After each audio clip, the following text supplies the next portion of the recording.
Welcome back to the channel. Don't forget to like, share, and subscribe my channel. Today, we are explore how to create a business logo presentation using pixel aspect ratio in Photoshop. A logo appears sharp yet slightly wrong. Pixel aspect ratio reveals the problem.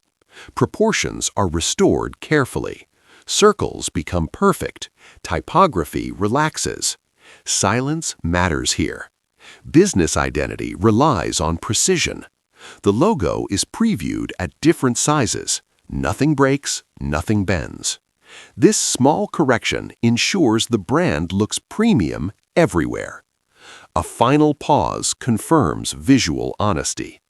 Thank you for watching. Keep practicing and